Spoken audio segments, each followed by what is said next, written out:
Marigold seeds போட்டு வச்சுருந்தேன். நல்லாவே க்ரோத் வந்திருக்கு. இதுக்கு மேலே தொட்டிலே வச்சுருந்தோம் அப்படின்னா பிளான்ட் சரியாக வளர முடியாது. அதனால் கீழே எடுத்து வச்சிடலாம் அப்படின்ட்டு வந்தேன். அதே மாதிரி காஸ்மோ சீட்ஸும் இந்த தொட்டியில் போட்டு வச்சுருந்தேன். அதுவுமே நல்லா ஹைட் வந்துருச்சு. இதே நம்ம கீழே எடுத்து ஊனி வச்சிடலாம். இந்த ஷேட் காஸ்மோ சீட்ஸ் தான் அந்த தொட்டியில் போட்டு வச்சுருந்தேன். இது ஒரே ஒரு பிளான்ட்டு தான் இருந்துச்சு. அதில் ஃப்ளவர்ஸ் வந்தால் தான் இது இதே ஷேடில் வருதா இல்லை மாறி வருதான்னு தெரியும். வாடாமல்லி விதையும் அங்கங்கே விழுந்து முளைச்சிருக்கு. அதையும் எடுத்து கீழே வைக்கணும். அந்த செவந்தி செடிக்கு டிஸ்டர்பன்ஸாக இருக்குது. இந்த செடிகளை நான் ஊன வரும்போதே மணி 5:30 ஆகிடுச்சு. இதை ஊனி முடிக்கிறதுக்குள்ளேயுமே இருட்ட ஆரம்பிச்சிருச்சு. அதனால் வாடாமல்லி நாற்றை இன்னொரு நாள் ஊனிக்கலாம் அப்படின்னு சொல்லிட்டு இதை மட்டும் ஊனி வச்சுட்டு வந்துட்டேன். இந்த மேரிகோல்ட் செடியை கனகாமர செடி வச்சுருக்கேன். அதுக்கு இடையில தான் ஊனி வச்சுருக்கேன். கனகாமர செடி இப்போ தான் முட்டு வைக்க ஆரம்பிச்சிருக்கு.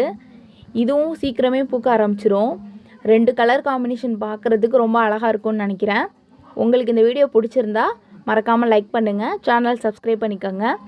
இந்த செடி பூக்க ஆரம்பித்தோன்னே நான் வீடியோ அப்டேட் பண்ணுறேன். தேங்க்யூ.